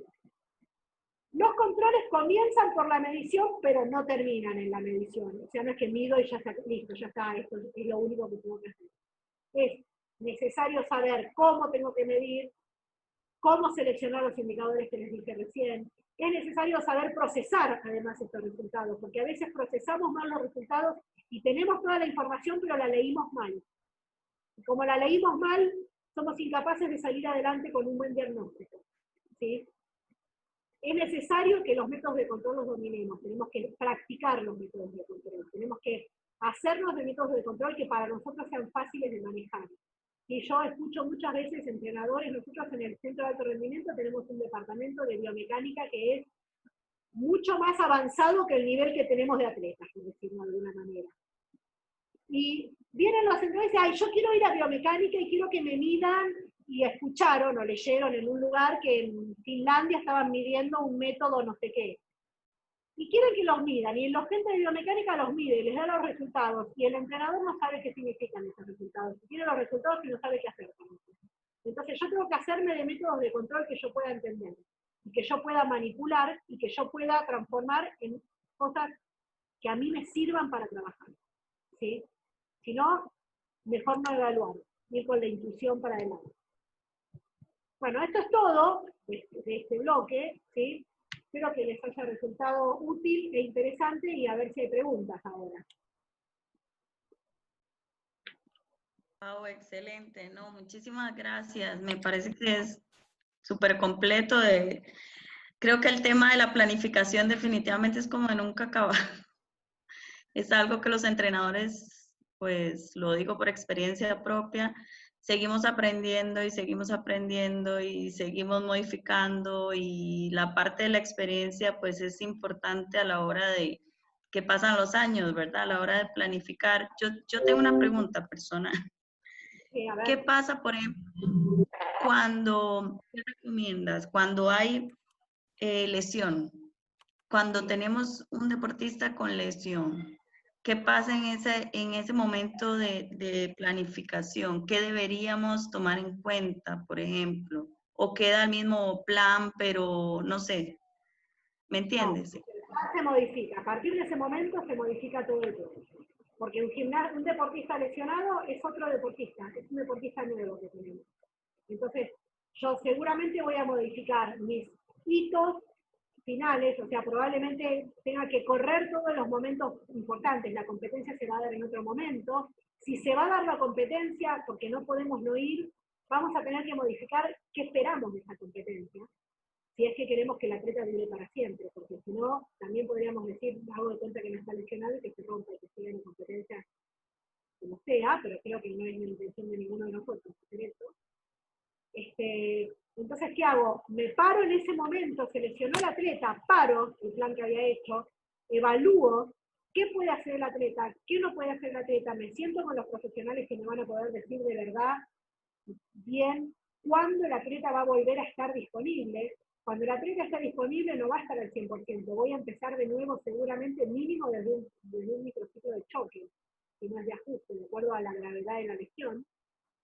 Y bueno, y ahí tendré que ajustar mis tiempos de nuevo. Y lo más difícil de las lesiones es adaptarse psicológicamente a la vuelta.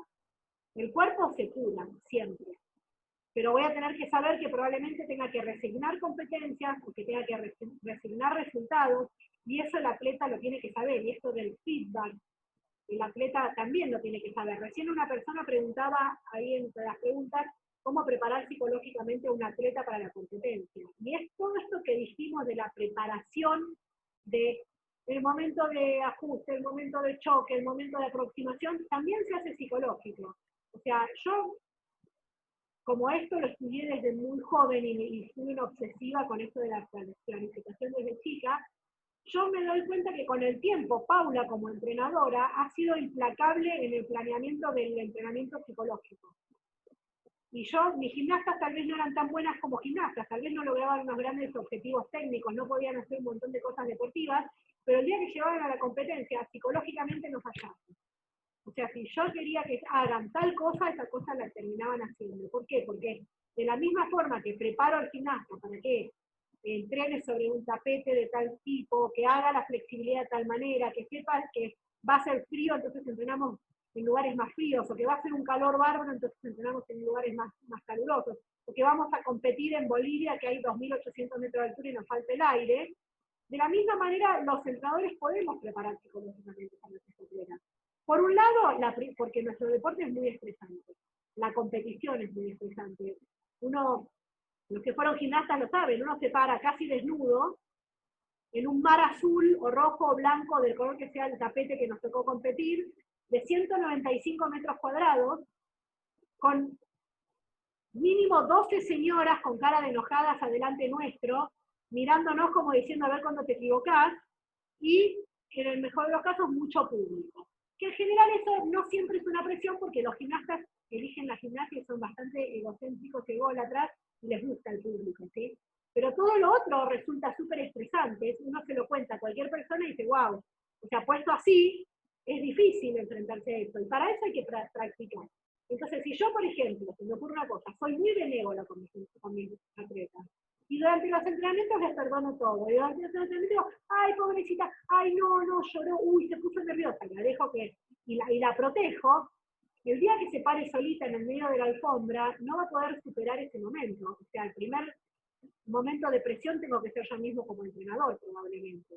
Y después podemos agregar otros factores para prepararlo psicológicamente. Hacer competencias internas, competir contra el club de enfrente, traer un día a todos los padres a mirar, ir a buscar a una escuela que esté cerca y que vengan como un trabajo práctico del colegio de la educación física, que vengan a ver la competencia y uno tener que competir ante esos chicos. O sea, reproducir situaciones estresantes. Eso haría que un atleta esté menos estresado. Lo mismo pasa cuando se lesiona. Cuando se lesiona, tengo que explicarle al atleta que no se va a morir, que todo se cura, pero que lleva un tiempo, y si uno le puede mostrar el plan que uno diseñó nuevo, le va a traer tranquilidad al atleta, porque el atleta va a saber que uno está en control de la situación. Y bueno, te lesionaste, pero ¿sabes qué? Vamos a salir adelante. Y hay un montón de tiempo y hay un montón de cosas para hacer. Y también las lesiones a veces son oportunidades para mejorar cosas que nunca tengo tiempo de mejorar porque estoy corriendo en el año detrás de las competiciones. Entonces, a veces en los momentos de lesiones puedo hacer muy buenos microciclos de ajuste. ¿Sí? Gracias, Pau. Bueno, Melissa Brenes te envía saludos. Y Maribel Rodríguez te dice, excelente, Paula, el ejemplo de la planificación diaria, muy claro el entender cómo se estructura la planificación. Edgar Quiroz, ¿perdón? Qué bueno que está Maribel acá. Sí, Maribel. Edgar Quiroz dice, muy buenos días desde Panamá, muy agradecido por la espectacular ponencia. ¿Nos puedes indicar cuántas semanas máximo es recomendable realizar los mesociclos? Esa es como primera pregunta. A ver, vamos a responder esta primera. En realidad no hay una recomendación de máximo. En general, los libros dicen entre 4 y 6 semanas. Pero depende también de cuántas competencias haya en el año, el nivel de esas competencias, porque los mesociclos se pueden alargar o acortar de acuerdo a cómo los divida internamente. Yo lo que no puedo hacer son unos microciclos dentro de los mesociclos. No puedo hacer un mesociclo de acumulación de 10 semanas, porque se me mueren los atletas. ¿Sí? Pero yo puedo hacer 4 o 6 semanas de acumulación, después hacer 4 o 5 semanas o 3 semanas de transformación, y siempre los de realización son cortos. ¿Sí? Ustedes vieron el extremo de lo que yo les mostré, que había un periodo de realización que duraba 3 semanas, y era simplemente porque estos pobres atletas tenían 2 competencias fundamentales muy seguidas, y el entrenador, en ese momento, y nos pasó en el año 2019 también, tuvieron los Juegos Panamericanos y el Mundial Preolímpico. Si fuera este el planeamiento del año 2019, tuvieron en la semana 29 los Juegos Panamericanos y en la semana 32 el Mundial Preolímpico, estos atletas. Y tuvieron que hacer, casi no hubo mesociclo en el medio para descansar. El Comité Olímpico Argentino le pedía a estos atletas que en los Juegos Panamericanos tenían que traer la mayor cantidad de oros posibles, y si en el Mundial clasificaban a los Juegos Olímpicos, pero no nos traían los oros que les pedíamos en Lima, a estos atletas les bajábamos la beca. Entonces imagínense la presión. Pero claro, eso era el objetivo del Comité Olímpico, pero para ellos también era un objetivo re importante clasificar a los Juegos Olímpicos, y el entrenador tuvo que diseñar un periodo un mesociclo de realización de 3 semanas. ¿Sí? Entonces, ese mesociclo fue largo, fue 3 semanas. El de transformación duró 5 semanas. ese periodo de transformación, los atletas se fueron a vivir a la punta del lugar donde competían. Canotaje y remo en Lima, no estuvieron en la ciudad de Lima, estuvieron como a 300 kilómetros de Lima, en un lugar que no había nada, vivieron en un lugar que no había luz, tenían luz de 7 de la tarde a 10 de la noche, nada más, y fue de transformación total el periodo.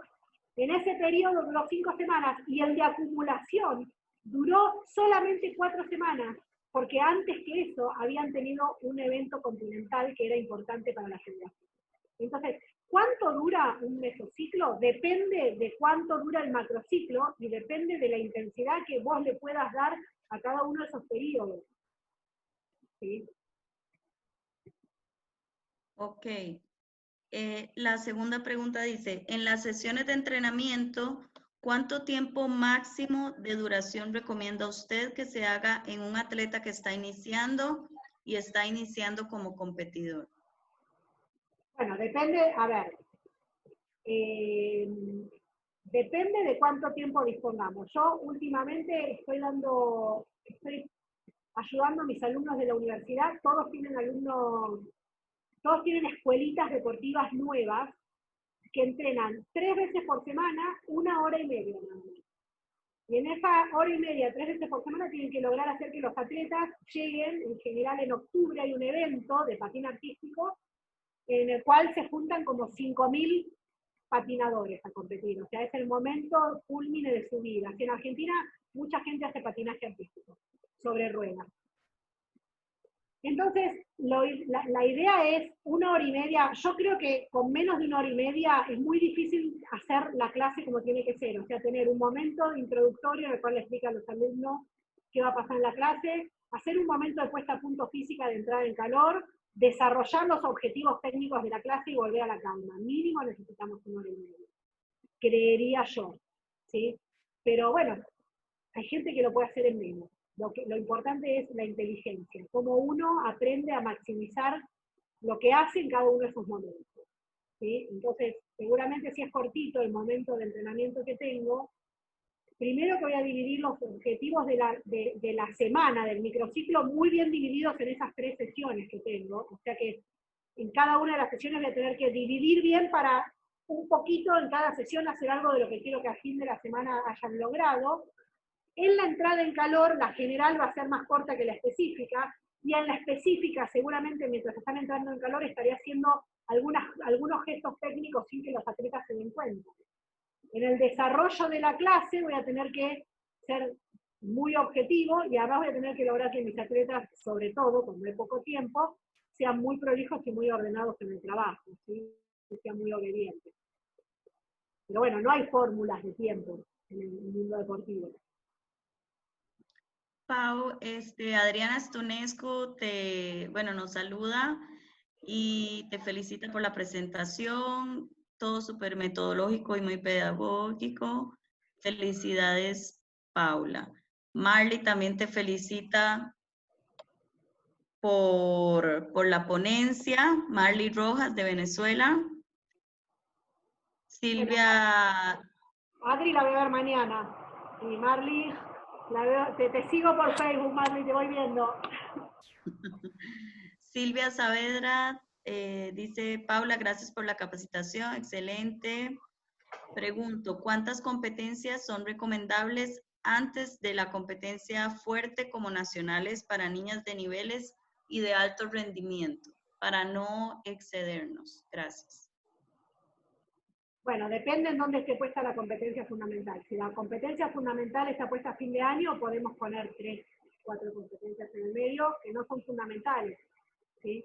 En nuestro deporte, el tema de la competencia en la rítmica, el tema de la competencia es complejo, porque a nosotros la competencia nos saca del ritmo normal de entrenamiento.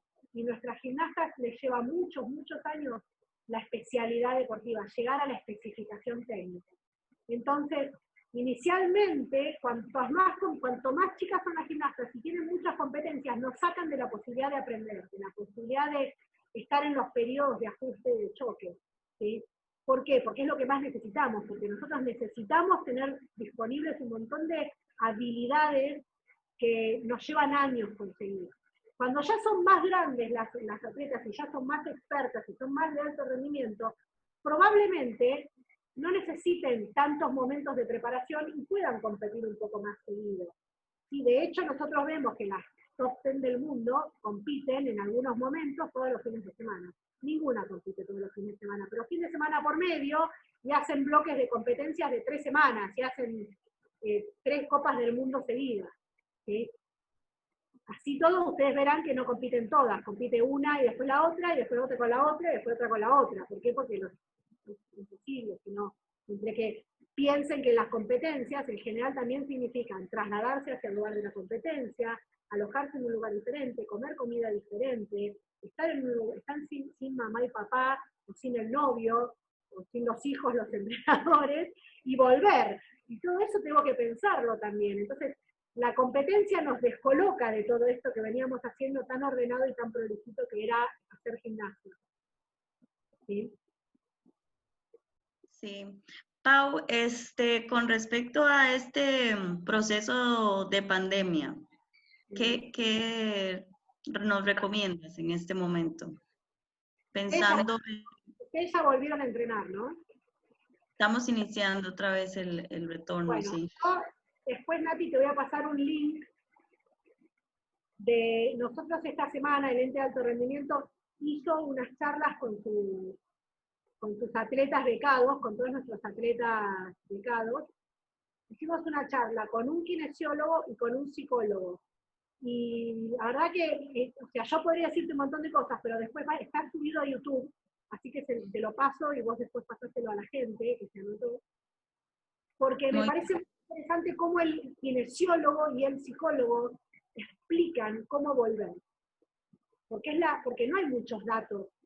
O sea, es la primera vez en la historia de esta camada de la humanidad, porque en 1930 también hubo una epidemia mundial y la gente paró, ¿sí? Pero después de todos los que estamos vivos haciendo deporte y enseñando deporte y compitiendo, es la primera vez que nos pasa esto. No hay muchos datos y los atletas estuvieron parados mucho tiempo, aunque hayan entrenado en sus casas, aunque hayan hecho cosas por Zoom, aunque hayan hecho preparación física, flexibilidad, manejos del aparato, así todo, no es lo mismo que entrenar todos los días, no es lo mismo que levantarse, ir a la escuela, ir en auto hasta el lugar, llegar, cambiarse, entrenar, bañarse, volver, estudiar, o sea, todo pasó en un mismo espacio, todo pasó mezclado, se podía comer, entrenar, hablar con mamá, jugar con el perro, todo en el mismo lugar. Entonces, el kinesiólogo dio 2 o 3 ideas para los entrenadores muy buenas de cómo evaluar el estado de los atletas y saber hasta dónde están para poder partir. Y el psicólogo dio un montón de ideas, de técnicas cognitivas para prestarse a qué puede pasar, porque uno no se da cuenta de que incluso, volviendo al entrenamiento, los atletas, tanto tiempo de no haber estado viéndose entre ellos, hay un montón de cosas que empiezan a aparecer en la psiquis que no estaban. Pero bueno, me parece que ellos son los indicados para decírselo. Yo te paso el link, después cualquier cosa para los que me siguen a mí en Instagram y en Facebook. Yo en estos días lo estoy por subir, estoy esperando que lo suba oficialmente mi gente, pero yo te lo paso, Nati, así lo pasás. Yo creo que ustedes pueden saber quiénes se anotaron, quiénes tuvieron la charla para pasárselo o no. Carlos sabrá eso. Muchísimas gracias, Pau. Sí, realmente he pensado muchísimo en eso porque es algo que no hemos vivido, como dices, y pues hay muchísimos aspectos que tomar en cuenta. Realmente yo me he cuestionado mucho esa parte del retorno y cuál es la mejor manera de hacerlo, pero te agradezco mucho la información y yo se la transmito sin duda a la gente que me lo solicite. Jessica Carmona dice, pregunto, ¿cuántas competencias recomiendas para las niñas de 7 a 9 años al año cuando llevan un año de preparación? Cuando llevan, o sea, ya compiten internacionalmente. Un año de preparación, lo que entiendo es, tienen un año de preparación. ¿Cuántas veces recomiendas, cuántas competencias recomiendas para niñas de 7 a 9 años? A ver, hay un montón de teorías acerca de esta edad. Yo creo que no es recomendable someterlas al estrés de la competencia extrema a esas edades. Esas edades están aprendiendo a hacer el deporte y están aprendiendo una cosa muy importante, amar este deporte. O sea, nosotros necesitamos, nuestros atletas tienen que alcanzar el pico de rendimiento hoy, como está hecho el deporte en el mundo, a los 24 años, 23, 24 años, ya no son más superatletas a los 16. Hay pocos que llegan a esa edad. Ustedes fíjense cuántas rusas vimos excelentes a los 16 años, a los 15 años en los Juegos Olímpicos de la Juventud que no llegaron a ningún lado, ¿sí? Porque se alargó mucho la edad, la vida útil del atleta, y entonces me parece que someter a los gimnastas chiquititos a esta situación de competencia los frustra.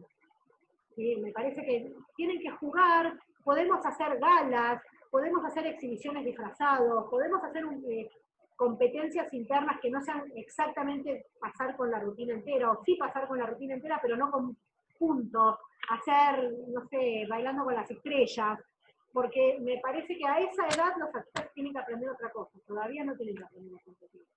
Y someterlos a eso nos va a ir en detrimento del rendimiento técnico, básicamente, ¿no? O sea, nosotros a esa edad tenemos que hacer un montón de cosas técnicas, un montón de cosas técnicas básicas, que después estamos apurados y nos olvidamos de los pies, de las rodillas, de las manos, de la postura general, y vemos gimnastas que son muy flexibles, que lanzan el aparato y hacen 25 rotaciones antes de agarrarlo, pero los jueces de ejecución se nos gasta el lápiz de contar, ¿no? Sí, concuerdo contigo. Creo que también este es el mundo de la gimnasia es eso, perseguir como las competencias, las competencias, las competencias. Entonces empezamos como muy rápidamente a enfocarnos en el tema competitivo. No sé si estás de acuerdo conmigo, pero creo que también esta pausa sin duda de la pandemia nos ha hecho un poco reflexionar también sobre toda la parte que deberíamos tener como una base principal antes de entrar en ese proceso competitivo. No nos pasa solo a nosotros, ¿eh? O sea, es también las instituciones que nos rigen, cada vez nos obligan más. Ahora existen los grupos de edades que antes no existían. Entonces antes teníamos competencias desde el juvenil para arriba, ahora tenemos competencias desde que nace. Y bueno, en muchas instituciones es necesario demostrar el apoyo que se recibe económico yendo a estas competencias. Pero insisto, esto tiene que ver con qué indicadores nosotros como entrenadores tomemos de rendimiento. Podemos ir a la competencia, vayamos, pero explicarle a los padres, al director del club, al director de deportes del municipio y a las gimnastas mismas, y además convencernos nosotros, ¿sí? Porque somos la primera que nos tenemos que convencer, de que estamos yendo a esa competencia para otra cosa, no estamos yendo a ganar, estamos yendo a hacernos amigos, estamos yendo a ver si podemos hacer toda la rutina y hacerla entera, aunque no salga perfecta, con el tiempo de la música justo. ¿Sí? O estamos yendo a que nos salgan los equilibrios hermosos. Todo lo demás puede salir más o menos, pero los equilibrios sí hermosos porque los estamos practicando. O a sacarnos tantos puntos de ejecución, no menos. ¿Sí? Entonces, si podemos hacer eso, si somos inteligentes en hacer eso, bueno, podemos ir a competir. Pero si no, es recomendable no hacerlo directamente y hacer otras cosas adentro del gimnasio y proteger a nuestra gente, proteger a nuestros alumnos. Y bueno, creo que dentro de lo que dijiste, respondiste esta, pero bueno, no sé si quieres añadir algo más. Te preguntan si es recomendable que participe antes del primer año de preparación. ¿En una competencia?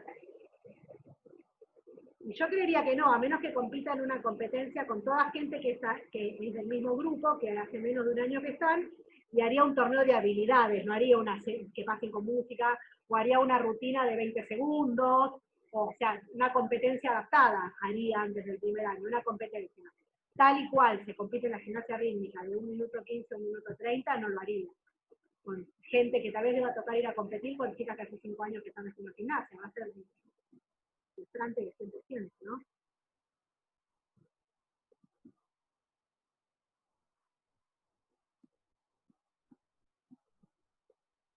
Creo que esas serían las preguntas, Pau. Bueno, gracias Nati por la oportunidad. Creo que tenemos que planificar. En Europa, sobre todo en Europa del Este, la planificación es fundamental. A nadie se le ocurriría tener un grupo de entrenamiento sin planificar, porque ellos tienen una escuela muy fuerte de eso. Y creo que nosotros tenemos que poder agarrar ese camino, no fallar en ese camino. Sí. Muchísimas gracias a ti. Creo que fue demasiado clara. Creo que este es un tema, personalmente, siempre siento que es la base de los resultados. Muchos de los resultados definitivamente salen de la planificación. Y como vos mencionabas ahora, muchas veces ni siquiera tal vez son los mejores atletas, pero tal vez sí es la mejor estrategia la que logró conseguir los resultados. Entonces, definitivamente. Y además la planificación nos tiene que también a nosotros como entrenadores ubicarnos en qué es lo máximo que puede un atleta lograr, ¿sí? Y saber nosotros y los atletas y los padres que esto es a lo que estás aspirando y que sea un logro alcanzar esto, ¿sí? O sea, no voy a salir hoy en la realidad de hoy de América, ninguna gimnasta de América está planificando ser campeón olímpico. ¿Sí? Pero está planificando muchas de las gimnastas de América entrar a la final o la round. Y si lo logra, alcanzó el objetivo. Entonces, si nosotros podemos planificar bien, eso se puede lograr. Hace 15 años eso era inimaginable para una gimnasta. Y hoy lo estamos pensando. Exactamente, sí. Sí, ser claro con los objetivos con todo el equipo también es importante. Porque muchas veces nosotros tenemos el objetivo claro, pero tal vez el padre no, tal vez el atleta no, y eso es un problema siempre. Está Pau, todo lo que soy encadenado. Yo después, Nati, te paso esta presentación también. por favor, sí. Muchísimas gracias, Pau, de verdad, creo que todo el mundo quedó encantado. Aquí igual te están diciendo muchísimas gracias por la explicación, por la ponencia. Entonces, gracias por tu tiempo, muy agradecidas en la parte de la Confederación Centroamericana. Veo que hay gente del sur también, pero bueno, la idea era realmente que ingresaran todos los que quisieran escucharte en esta mañana con el tema y toda la experiencia que has tenido pues a lo largo de tantos años trabajando con el alto rendimiento de Argentina. Entonces, muy agradecida y espero nos veamos pronto con alguna otra cosa que nos puedas aportar. Nos mandamos en contacto, vos me preguntás que acá estoy. Yo sé. Nosotros además seguimos acá encerrados todavía por un rato más. Bueno, te puedo sacar provecho entonces. Sí, acá estamos. Bueno, muchas gracias a todos, a don Carlos Herrera por la organización de este Zoom. La presidenta de la Federación de Costa Rica quería pues cerrar este pequeño taller. Sin embargo, está teniendo problemas con el audio de la computadora, entonces no lo pudo resolver. Entonces, bueno, les manda muchos saludos y agradecimiento también. Muchos saludos a él también. Gracias. Hace tanto que no nos vemos. Gracias, don Carlos. Muchísimas gracias. A la orden, nos vemos. A la orden, nos vemos. Hasta luego. Gracias por la ponencia, excelente. Gracias. Hasta luego y buenas tardes. Chao.